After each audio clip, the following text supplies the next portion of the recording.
make a lot of noise for my dear friend, Rahma Zarin, who was on the Viva Palestina convoy. Make some noise!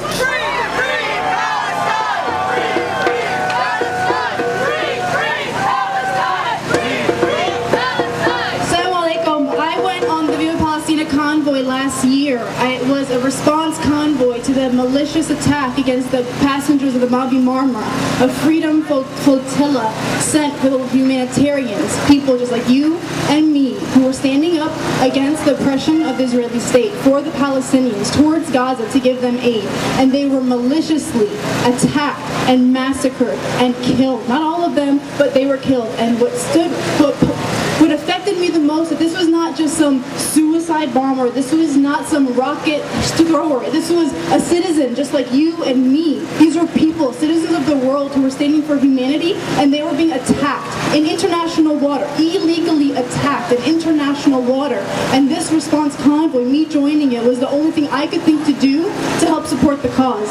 And I went, and I took 5 weeks on the road, waiting in Syria for over 20 days to try and get authorization to enter Egypt.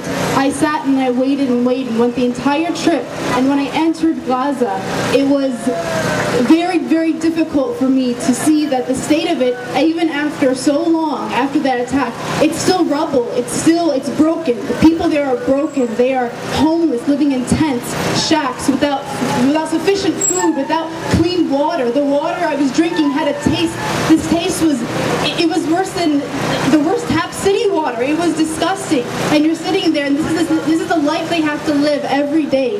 When I came here, I made this poster last year, and I looked at the picture on this poster that I myself made before, prior to going on to the convoy. And this face of this boy in this poster was exactly the face that I saw of the children in Gaza, dirty and lost. And they're not homeless, they have their homes, if they're not an orphan, if they're not living in a tent, but they are missing the lives that we are privileged to experience. And when I went there, the response I had from most people was tears of joy that someone all the way from America came, remembered them, and was standing for them. That's what meant the most to them. Yeah, we brought aid, we brought people, we bought ambulances, but it didn't make a difference. That's not what made a difference to them. What made a difference to them, that brought them to tears before my eyes, was that someone from across the world, from America, who supports Israel, the same state that is attacking them daily with a siege that stifles their life, was coming to sit and stand in solidarity with them. And that's what is important to them. That's what we have to do in this day of Quds around the world. We have to show them that we have not forgotten them. They are still in our hearts forever.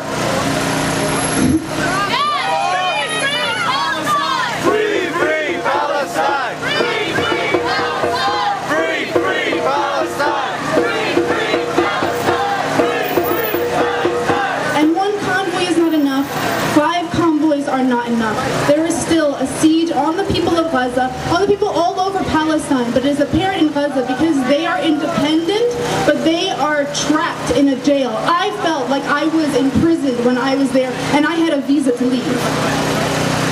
We need to support them with as much as we can. If we can do a convoy every month, we should do a convoy. If we can urge the people of Egypt to allow the actual aid that they actually require, building equipment, actual medical equipment, food that is necessary, water supply, if they can rebuild their society, then we're doing our job. But until they can do that, then we are failing.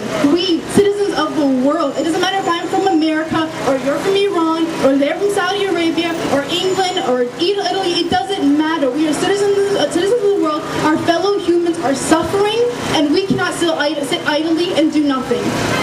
For Palestine.